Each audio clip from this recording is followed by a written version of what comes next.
اعوذ باللہ من الشیطان الرجیم بسم اللہ الرحمن الرحیم الحمد للہ رب العالمین والصلاة والسلام علی سید الانبیاء والمرسلین وخاتم النبیین اللہم صلی علی محمد وعلی آل محمد بعدد کل ذرۃ مئۃ الف مرۃ وبارک وسلم۔ معزز ناظرین، السلام علیکم ورحمۃ اللہ وبرکاتہ۔ جاذب پبلیکیشنز میں خوش آمدید۔ میں محمد سعید جاذب آپ کی خدمت میں حاضر ہوں۔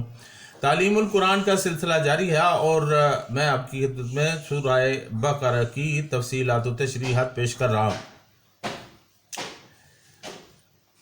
آج کی نشست میں سورہ بقرہ کی آیت نمبر 62 شامل ہے اور یہاں سے رکوع نمبر 7 کا آغاز ہوتا ہے۔ یہاں اللہ تعالیٰ نے فرمایا ان الذین آمنوا والذین ہادوا والنصارى والصابئین من آمن باللہ والیوم الآخر وعمل صالحا فلہم اجرہم عند ربہم ولا خوف علیہم ولا ہم یحزنون۔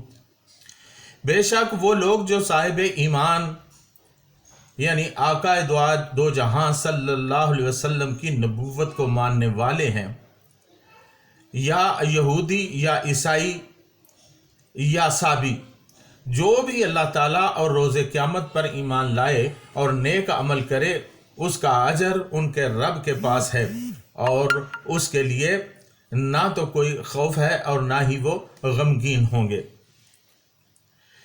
ناظرین، اس آیت میں جن مذاہب کا ذکر کیا گیا ہے ان میں سے پہلے نمبر پر تو اہل ایمان ہیں، دوسرے ہادو یعنی یہود، اور تیسرے نصارہ یعنی عیسائی، اور چوتھے صابی ہیں۔ جو لوگ ایک دین کو چھوڑ کر دوسرا دین اختیار کر لیں تو انہیں صابی کہتے ہیں۔ ویسے اصطلاحاً یہ ایک مذہبی فرقے کا نام ہے جو شام اور عراق کی سرحد پر آباد تھا۔ یہ لوگ توحید اور رسالت کے قائل تھے۔ حضرت عمر اور ابن عباس رضی اللہ عنہم انہیں اہل کتاب میں شمار کرتے تھے اور ان کے ذبیح کو حلال فرماتے تھے۔ ناظرین، اللہ تعالیٰ نے یہ واضح کر دیا ہے کہ اس کی رضا پر کسی مذہب کی اجارہ داری نہیں ہے۔ اس سے کوئی فرق نہیں پڑتا کہ کون کس مذہب سے ہے، اصل معاملہ نیک اعمال کا ہے۔ اللہ تعالیٰ کی حدود میں رہ کر جس نے بھی اچھے اعمال کیے اس کے لیے اللہ کے ہاں اجر ہے۔ یہودی کہتے ہیں کہ وہ ہی اللہ تعالیٰ کے لاڈلے ہیں، ان کے سوا کوئی دوسرا جنت میں نہیں جائے گا۔ عیسائی بھی کچھ اسی قسم کا دعویٰ کرتے ہیں۔ مسلمانوں میں بھی ایسے ہی گروہ یعنی فرقے موجود ہیں جو محض اسلام کے نام پر خود کو مذہب کا ٹھیکیدار سمجھ لیتے ہیں اور اسلام پر اپنی اجارہ داری جماتے ہیں۔ یہاں اللہ تعالیٰ نے یہ بات واضح کر دی ہے کہ کوئی کسی بھی گروہ یا مذہب سے تعلق رکھتا ہو، اعمال کے سلسلہ میں اللہ تعالیٰ کے مخصوص کردہ معیار کا تابع ہوگا، یعنی اچھے اعمال کرے گا تو اللہ تعالیٰ اس کے لیے نرم گوشہ رکھے گا، ورنہ وہ سزا کا مستحق ہوگا۔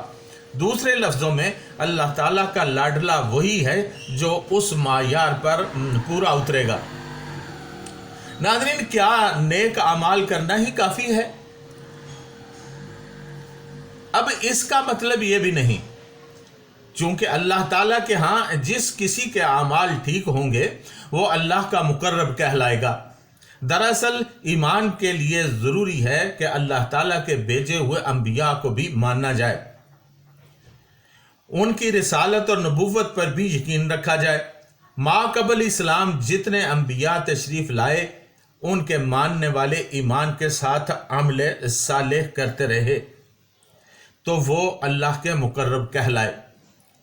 پارہ نمبر 30 سورۃ العصر آیت نمبر 1 سے 3 میں ارشاد باری تعالیٰ ہے، والعصر ان الانسان لفی خسر الا الذین آمنوا وعملوا الصالحات وتواصوا بالحق وتواصوا بالصبر۔ قسم ہے زمانے کی، بے شک انسان خسارے میں ہے سوائے ان لوگوں کے جو ایمان لائے اور نیک اعمال کیے اور حق کی تلقین کرتے رہے اور صبر کی تلقین بھی کرتے رہے۔ یعنی وہ لوگ جو صدق کے دل سے رب کریم پر ایمان لائیں اور اس کے انبیاء کی تصدیق کریں اور اس نبی نے جو شریعت پیش کی اس کو تہہ دل سے قبول کریں اور پھر اس شریعت کے مطابق نیک اور صالح اعمال کرتے رہیں، وہی کامیاب لوگ ہیں۔ اور جو ایسا نہیں کرتے وہ ہمیشہ خسارے کا سودا کرتے ہیں۔ اسلام سے قبل ایک وقت میں کئی انبیاء بھی رہے ہیں۔ اس وقت کسی نبی کی شریعت کو منسوخ نہیں کیا گیا، بلکہ ہر نبی کے ماننے والوں کو اس نبی کی شریعت کا مکلف بنایا گیا۔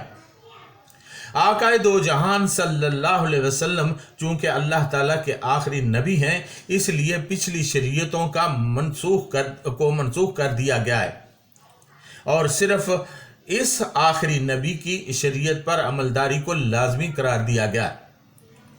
اب اگر کسی کو حضور نبی اکرم صلی اللہ علیہ وسلم کی نبوت کا پتہ نہیں اور اسلام کی روشنی اس تک نہیں پہنچی، یا کوئی ایسا شخص جسے اسلام کی دعوت نہیں دی گئی جس وجہ سے وہ اسلام سے محروم ہے، تو وہ اس معیار پر پورا اترتا ہے۔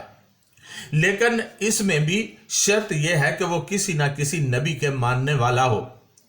وہ لوگ جو جانتے بوجھتے ایمان نہیں لاتے وہ اس معیار سے خارج ہے۔ ناظرین، کیا تم سے میثاق توحید نہیں لیا گیا؟ یہ سوال ہے۔ اس کا جواب یہ ہے کہ نوع انسانی میں کوئی شخص ایسا نہیں جس کو انبیاء سے واسطہ نہ پڑا ہو۔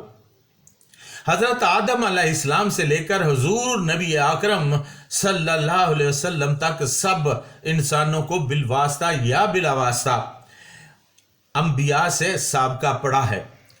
ہر دور میں اللہ کے نبی اللہ تعالیٰ کی وحدانیت کا پیغام لے کر پہنچے۔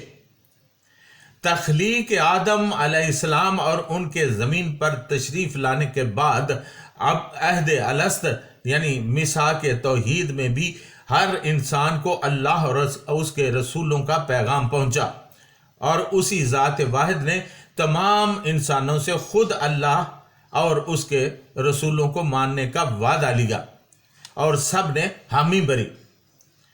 اس طرح ہر انسان کی روح میں اللہ تعالیٰ کی توحید کا پیغام موجود ہے، لہٰذا کسی بھی انسان کو اللہ تعالیٰ سے شرک کرنے کی اجازت نہیں۔ چنانچہ نیک اعمال کا اجر و ثواب انہی کے لیے ہے جو اس سے شرک نہ کریں اور اس کے انبیاء پر ایمان رکھتے ہوں۔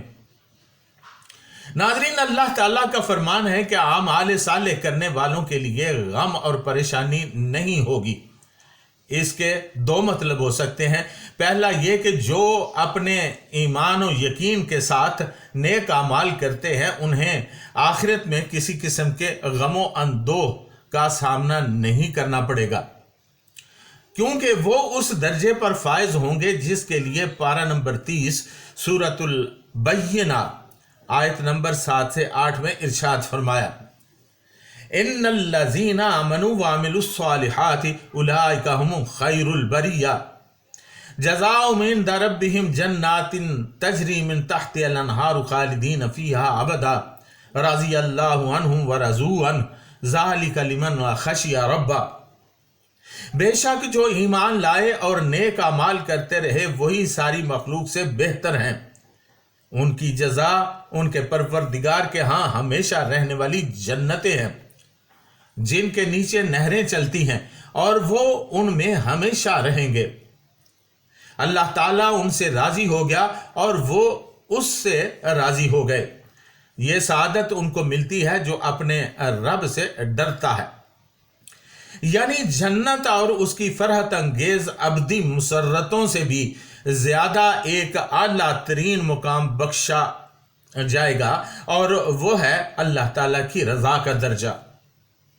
اور یہ رضا اور خوشنودی یک طرفہ نہیں ہوگی، بلکہ اللہ تعالیٰ ان کی نیازمندی اور محبت کو دیکھ کر ان سے راضی ہو جائے گا، اور نیاز مند اپنے رب کی کرم فرمائی کو دیکھ کر اس پر مزید راضی ہو جائیں گے۔ دوسرا مطلب یہ بھی ہو سکتا ہے کہ اعمال صالح کے اثرات اس دنیا میں بھی مرتب ہوتے ہیں، یعنی جو لوگ اللہ تعالیٰ پر توکل کرنے والے ہوتے ہیں وہ کسی بھی پریشانی، خوف، بے اطمینانی اور غم و فکر سے بچے رہتے ہیں۔ اگر دل پر دنیاوی پریشانیوں کا بوجھ رہے تو طبیعت ہمیشہ مقدر رہتی ہے۔ اس لیے اللہ تعالیٰ نے فرمایا الا بذکر اللہ تطمئن القلوب، خبردار رہو کہ اللہ کے ذکر میں ہی دلوں کا اطمینان ہے۔ یعنی جو لوگ اللہ تعالیٰ کا ذکر کرتے ہیں اس کی عبادت میں مصروف رہتے ہیں، پھر اس کے بندوں کے کام آتے ہیں اور نیک اعمال بھی کرتے ہیں، تو انہیں اطمینان قلب نصیب ہوگا، کوئی غم و فکر ان کے نزدیک نہیں آتا۔ یہ تھی سورہ بقرہ کی آیت نمبر 62، جس کی تفصیل و تشریح میں نے آپ کے سامنے پیش کر دی۔ آئندہ نشست تک کے لیے اجازت، وما علینا الا البلاغ المبین۔